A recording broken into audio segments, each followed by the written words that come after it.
นธ์รวมใจรักษามัคคี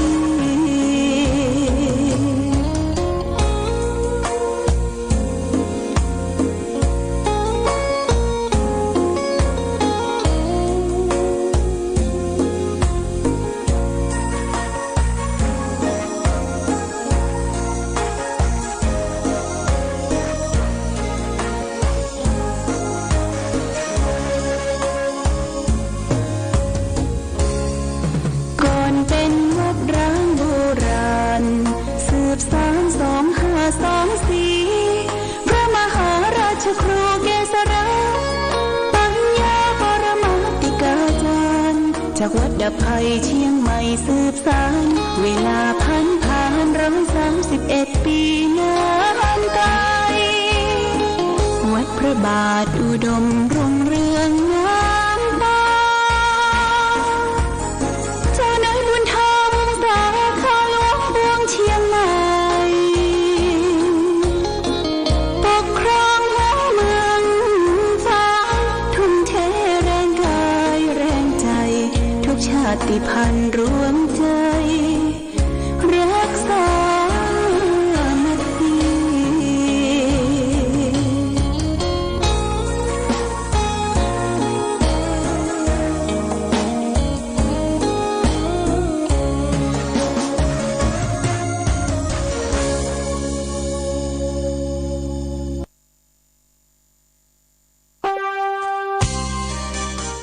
เจริญสุขศรัทธาสาธุชนญาติโยมท่านพุทธบริษัททั้งหลายวันนี้รายการธรรมประทีปส่องต่างก็ได้มาพบปะกับพ่อแม่พี่น้องศรัทธาสาธุชนญาติโยมแห่งครั้งนี้วันนี้เป็นวันจันทร์ที่15เดือนสิงหาคมพุทธศักราช2565ซึ่งตรงกับเดือน9ใต้เดือน11เหนือแรม3ค่ำญาติโยมวันนี้เป็นวันจันทร์เป็นวันเริ่มทำการทำงานของข้าราชการบ้านเมืองสถานการศึกษาก็จะได้ร่ำเรียนศึกษากันหลังจากที่หยุดยาวญาติโยมนะได้หยุดยาวกันเป็นเวลาหลายวันในช่วงของวันแม่ในช่วงของวันเสาร์อาทิตย์แล้วก็การหยุดยาวในช่วงนี้ก็บ่ค่อยสะดวกเท่าใดเพราะว่าฟ้าฝนตกลงมาตลอดสัปดาห์ญาติโยมทำให้น้ำฟ้าน้ำฝนเจ่งนองเป็นน้ำท่วมน้ำหลากน้ำขังหลายที่บางวัดบางบ้านบางจองก็ยังวิดน้ำออกทำความสะอาดเช็ดถูบ้านจองที่ถูกน้ำท่วมน้ำหลากแต่ทางกรมอุตุนิยมวิทยาก็บอกว่าทางภาคเหนือเอาเนี่ยก็ยังจะมีฝนประมาณ 70-80% อยู่ญาติโยมนะฝนก็ยังจะตกอยู่แต่ว่าพอดีแต่ว่านี่แดดออกวันค่ำนะแดดออกวันค่ำแดดออกแสงพระอาทิตย์แสดส่องลงมาก็ทำให้พื้นที่ที่เฮาสัญจรไปมาก็สะดวกสบายขึ้นก็ยังจะมีฝนอยู่ฝนตกมันก็ถือว่าเป็นการดีญาติโยมทางกรมอุตุนิยมวิทยาว่าฝนตกเนี่ยก็ทำให้น้ำได้กักกังไว้ในแหล่งน้ำในเขื่อนในแอ่งกับน้ำหลายที่บางที่ก็ยังบ่ค่อยพอเพียงญาติโยมน้ำฟ้าน้ำฝนที่ตกลงมาเขื่อนต่างๆก็ยังบ่พอเพียงทั้งฝนหลวงฝนพระราชทานเป็นก็จะมีการบริหารจัดการทำฝนเทียมอยู่แต่บางที่เพราะฉะนั้นน้ำจึงเป็นปัจจัยสำคัญสำหรับมนุษย์ชีวิตของคนเฮาถ้าขาดน้ำเมื่อใดเฮาก็บ่สามารถที่จะลงตนตัวอยู่ได้ ในร่างกายให้นี่ก็มีธาตุน้ำธาตุดินธาตุไฟธาตุลมอากาศธาตุวิญญาณธาตุเหมือนกับทั้งนอกตัวเขาเนี่ยนะมีธาตุ6ธาตุ4เหมือนกันเมื่อธาตุมันแปรปรวนธาตุมันเปลี่ยนแปลงทั้งนอกร่างกายเขาเนี่ยอุณหภูมิต่างๆเปลี่ยนแปลงก็ทำให้คนเขาเกิดโรคภัยไข้เจ็บต่างๆอย่างที่เขาได้ประสบกับโรคภัยไข้เจ็บโรคโควิด-19ญาติโยมนะที่มันผ่านเอาชีวิตของผู้คนเจ็บไข้ได้ป่วยมาถึงเป็นเวลา2 ปี3 ปีแล้วก็เปลี่ยนมาเป็นโรคฝีดาษลิงมีทางบ้านเราก็ยังบ่ใครพบมาแต่มีมาเป็นบางคนเกิดจากต่างประเทศญาติโยมนะอันนี้ทางนอกเขาเนี่ยมันมีโรคภัยไข้เจ็บมันมากับน้ำมันมากับลมมันปัดมากับลมมันมากับน้ำมันมากับของว่าของกินสเปเหระญาติโยมเพราะฉะนั้นโลกเขานี่เป็นก้อนกลมๆเป็นโลกกลมเขาอยู่ในโลกใบนี้จะต้องมีอย่างมีเป็นผลกระทบสำหรับการดำเนินชีวิตของแต่ละท่านแต่ละคนแล้วก็มนุษย์คนเราที่เกิดในโลกเนี่ยก็ยังบอกว่ามันเป็นอายุช่วงหนึ่งอายุช่วงหนึ่งของการดำรงชีวิตถึงแม้ว่าเขาไปประสบอุบัติเหตุหรือไปฆ่าฟันบั่นแทงกันมนุษย์ก็มีชีวิตจำกัดอย่าจงจำกัดนั่นก็คืออายุเขาเนี่ยบ่เกิน90 ปีเนาะ90 ปีใครบ่ตายบ่ใครก็ตายเป็นจึงแบ่งอายุไขของคนไว้ว่า10 ปีนี้อาบน้ำบ่หนาว20 ปีแอวสาวบ่ใกล้30 ปีบ่นายสงสาร40 ปียะการบนฟ้าผ่า50 ปีสาวน้อยดาบ่เจ็บใจ60 ปีไอเหมือนฟันโคก70 ปีบ่โหกเต็มตัว80 ปีไข้หัวเหมือนให้90 ปีนี่ไข้ก็ตายบ่ไข้ก็ตายนะญาติโยมนะ90 ปีนี่โอ้มันแก่ง่อมละสมเด็จพระนางเจ้าพระบรมราชินีนาถพระราชชนนีพันปีหลวงที่เราได้ทำคุณงามความดีถวายพระพรแด่พระองค์ท่านในวันแม่พระองค์มีพระชนมายุครบ90 ปีนะ90 ปีนี่ก็ทรงงานได้ญาติโยมนะก็อยู่ที่ประทับของพระองค์มีพระบาทสมเด็จพระเจ้าอยู่หัวพระบรมสารีวงศ์เข้าไปกราบไปไหว้ไป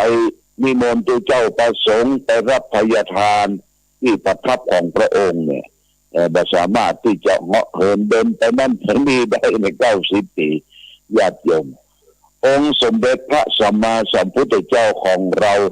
พระองค์ได้เสด็จดับขันธปรินิพพาน80 ปี80 พรรษาญาติโยมนะการดับขันธ์ของพระองค์เนี่ยดับทั้งกิเลสดับทั้งสังขารอินทรีย์ขันธ์5ดับไปหมดและมามีวัฏฏะวนที่จะเกิดในโลกนี้เรียกว่าเสด็จดับขันธปรินิพพานดับถึงอินทรีย์5รูปเวทนาสัญญาสังขารวิญญาณดับกิเลสโดยกิเลสบ่มีเจื้อที่จะมาเกิดในโลกนี้ภพนี้เพราะฉะนั้นพระองค์จึงพ้นจากความทุกข์ทางกายทางใจบ่มีวัฏฏะวนที่จะมาเกิดเราและท่านทั้งหลายเป็นมนุษย์โลกเนี่ยมันก็จะต้องได้ประสบพบความสุขพ้องความทุกข์พ้องความพอใจพ้องบ่พอใจพ้องความยินดีอยากได้ต้องการความเสียอกเสียใจอะไรวอนต่อสิ่งที่มากระทบพ้องนี้เป็นเรื่องของธรรมดาเนี่ยธรรมดาเหมือนกันหมดญาติโยมไม่ต้องไปขวายไม่ต้องไปอิจฉาตาร้อนคนนั้นคนนี้ว่าเป็นยังมีความสุขมีอย่างสมบูรณ์พูนสุขหมดไม่ต้องไปขวายกันเมื่อมนุษย์เราเกิดมา อยู่ในโลกเนี่ยญาติโยมมันก็จะต้องประสบมีได้มีเสียมีได้มีจากมันเป็นของเรื่องธรรมดาเป็นอนิจจังทุกขังอนัตตาเหมือนกันหมดญาติโยมไม่ต้องไปอิจฉาตาร้อนว่าคนนั้นมีความสุขคนนี้มีความสุขตราบใดเมื่อใดเขายังเป็นมนุษย์เป็นผู้ตุชนอยู่จะต้องประสบกับความทุกข์ทางกายทางใจแต่ใครจะมีทุกข์มากทุกข์น้อยนั้นเหลือแต่โอกาสและเวลาที่เราจะได้บำเพ็ญเพียรทำดูจากชีวิตของตนเองเพราะฉะนั้นเมื่อเราเกิดมาพบพระพุทธศาสนาซึ่งเป็นศาสนาเดียวที่แก้ไขเรื่องทุกข์ศาสนาเดียวเนี่ยแก้ไขเรื่องทุกข์คือความแบบสบายกายแบบสบายใจนี่เป็นทุกข์นะแล้วก็เป็นปัญหาของทุกคนที่เกิดมาจะต้องแก้ปัญหาของตนเองเนี่ยคือความแบบสบายกายแบบสบายใจนี่ญาติโยมนี่พุทธศาสนาสอนเรื่องทุกข์รู้จักทุกข์รู้จักทุกข์เกิดรู้จักความดับทุกข์และรู้จักข้อจักวัดที่เขาจะต้องปฏิบัติถึงความดับทุกข์ต่างดับทุกข์โดยอย่างนี้เป็นต้นวันนี้ได้มาพบบัญญัติก็จะเอาสาระธรรมญาติโยมที่ได้เคยใน 2-3 วันที่ผ่านพ้นมาเรื่องของมงคล38วันนี้จะมาถึงมงคลบทหนึ่งว่าทานันจะธรรมจริยาจะยาตกานันจะสังฆโหอนวัชชานิกรรมานิตัมมังคารมุตตมังนี่เป็นภาษาบาลีนะเป็นมงคลแต่ว่าการให้ทานหนึ่งการประพฤติธรรมหนึ่งการสงเคราะห์ญาติทั้งหลายหนึ่งการทำงานที่ปราศจากโทษหนึ่งเหล่านี้เป็นมงคลญาติโยมนะมงคลอย่างข้อที่ทานนั้นจะธรรมจริยาการให้ทานนี่จะเป็นมงคลนะญาติโยมนะเป็นมงคลการให้ทานแก่พระเจ้าประสงค์คนทุกคนญาติยาจกบริพกคนขอคนง่อยเตี้ยเสียแขนเสียองค์กะลักษณะได้ช่วยเหลือเป็นทำสำรับกับเข้าไปช่วยเป็นน้ำท่วมน้ำหลากได้ไปช่วยเป็นแต่งบ้านให้คนยากคนจนการเหล่านี้คือการสงเคราะห์การให้ทานเป็นมงคลญาติโยมเป็นมงคลเกิดขึ้นกับจิตกับใจเฮาการให้นะมันเป็นการที่จิตใจเฮาสบายเมื่อกับเฮารับญาติโยมรับมานี่จิตใจเฮาจะนักจิตใจเฮาจะนักบักคางออกบะไหลออกนี่มันก็จะนักอกนักใจการให้ทานนี่ก็เป็นส่วนที่เป็นมงคลอย่างนิ่งญาติโยมได้ให้ทานเข้าน้ำปัจจัยให้ทานเป็นค่าน้ำค่าไฟฟ้าของวัดวาอารามให้อนุเคราะห์สงเคราะห์ช่วยเหลือเฟื่อฟ้าแก่บุคคลอื่นนี่เป็นมงคลคือความเจริญรุ่งเรืองในชีวิตในจิตในใจของเราต่อไปยาตกานันจะตัมมังคารมุตตมังการสงเคราะห์ญาติจะเป็นมงคลญาติหนึ่งช่วยเหลือญาติพี่น้องวงวานญาติมิตรที่เป็นทุกข์เป็นยากเป็นลำบากคนเฮาเนี่ยวิถีชีวิตชะตาชีวิตเกิดมาบ่เท่ากันบางคนก็มั่งก็มีบางคนก็ทุกข์ก็ยากบางคนก็ลูกมากลากหลายหากินเจ้ากินค่ำทุกประการลำบากเขามีต่อที่อันจะขินญาติโยมนะสงเคราะห์เขาสงเคราะห์ญาติในมงคล38นี่ก็ถือว่าเป็นมงคล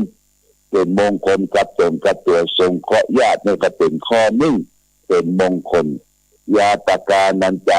ตัมมังคารมุตตมังนี่เป็นมงคลต่อไปอนวัชชานิกรรมานิคือการได้ประพฤติทำงานการประพฤติทำงานที่ปราศจากโทษการทำงานปราศจากโทษก็คือทำงานที่ดี แบบไปคดแบบไปโกงแบบไปเบียดแบบไปบังแบบไปโลภแบบไปอำของคนอื่นทำงานด้วยความซื่อสัตย์สุจริตก็เป็นมงคลนะมีสง่าราศีญาติโยมนะมีสง่าราศีญาติโยมอาจจะทำงานบริการให้ส่วนท้องถิ่นเป็นผู้ใหญ่บ้านเป็นกำนันเป็นตำรวจเป็นทหารองอาจกล้าหาญชาญชัยทำงานไปด้วยความซื่อสัตย์สุจริตมันสง่าญาติโยมมันสง่าไม่ใช่ว่ากินต๊อกกินแต๊บลบซ่อนนี่มันแบบสง่าแบบเป็นมงคลกับตนกับตัวอันนี้ทำงานปราศจากโทษบะโลภบะอ้ำบะเบียดบะบังของไผค้าขายด้วยความซื่อสัตย์สุจริตญาติโยมนะอย่างเราไปกาดไปลีเราไปซื้อของเนาะไปซื้อของเอาสตางค์แบงค์ร้อยเนี่ยซื้อ50 บาทแทนที่เพิ่นจะทอนมา50 บาทเพิ่นทอนมา450 บาทเนี่ยเพิ่นเข้าใจว่าแบงค์ร้อยนั้นเป็นแบงค์500มันก็เหมือนกันเขาไปเจอว่าโชคดีนะญาติโยมนะเพิ่นเสียหายนะเพิ่นเสียหายต้องเอาไปคืนให้เพิ่นก็บอกว่าเมื่อกี้ทอนสตางค์ทิพย์เนี่ยซื้อ50 บาททอนมา450เอาแบงค์120ไม่ใช่ว่าเขาไม่โชคนะญาติโยมมีของคนอื่นนะไม่ใช่ของตนของตัวนะนี่ทำงานด้วยความซื่อสัตย์สุจริตของที่ตกของที่เก็บได้ถนนหนทางหรือในวัดวาอารามในบ้านในจองอย่าไปถือว่าเป็นของโชคดีนะญาติโยมเป็นของคนมีเจ้าของเพิ่นบ่ได้ญาติตรงกันมันผิดศีลผิดธรรมในการลักขโมยยึดโดยของที่มีเจ้าของเพราะฉะนั้นการทำงานปราศจากโทษญาติโยมอย่าไปกินต๊อกกินแป๊บอย่าไปโลภไปอ้ำอย่าไปเอาของเปิ้นมาเป็นของตนนี่มาดีแตะได้ญาติโยมมันสะสมมักบ่มให้จิตใจเฮาเนี่ยมีแต่ความคิดโลภคิดได้ยินดีบ่มีสง่าราศีญาติโยมคนจะนั้นบ่มีสง่าราศีสู้ด้วยความพนงตนซื่อสัตย์สุจริตมีน้อยกินน้อยมีนักพอกินประมาณทำงานด้วยความซื่อสัตย์สุจริตเนี่ยเป็นมงคลกับตนกับตัวเอาละวันนี้ฝากมงคล38ไปให้ญาติโยมสาธุชนอยู่3ข้อคือการให้ทานก็เป็นมงคลการสงเคราะห์ญาติก็เป็นมงคลการทำงานที่ปราศจากโทษตาทั้งหลายก็เป็นมงคลฝากไปเป็นหลักคิดพิจารณาน้อมนำสู่จิตสู่ใจน้อมนำไปปฏิบัติเขาก็จะเป็นบุคคลที่สำคัญในทางพระพุทธศาสนาเป็นคนบริสุทธิ์นะบริสุทธิ์กายบริสุทธิ์ใจอย่างนี้เป็นต้นเอาละวันนี้รายการธรรมะประทีปส่องต่างได้มาพบศรัทธาญาติโยมวันแม่ก็ผ่านไปแล้วฝนตกฝนซึงก็ผ่านไปแล้วยุดการหลายวันก็ผ่านไปแล้วต่อไปได้ตั้งอกตั้งใจเก็บกวาดอาวัดสถานที่ถูกน้ำท่วมน้ำหลากทำจิตใจให้สบาย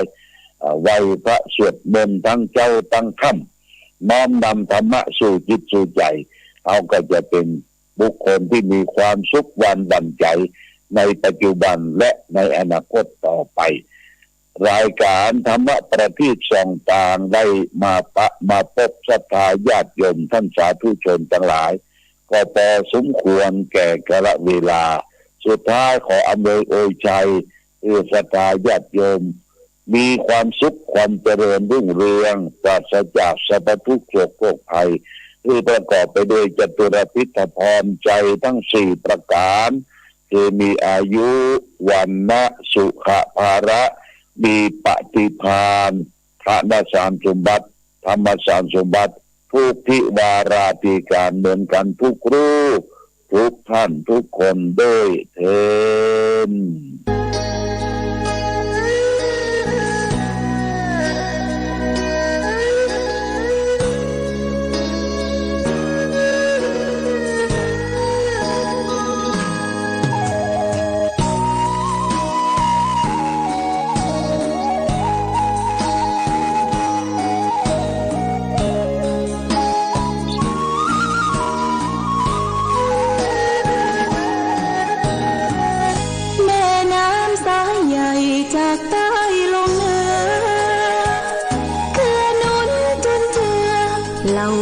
เชื่อเมืองฟ้า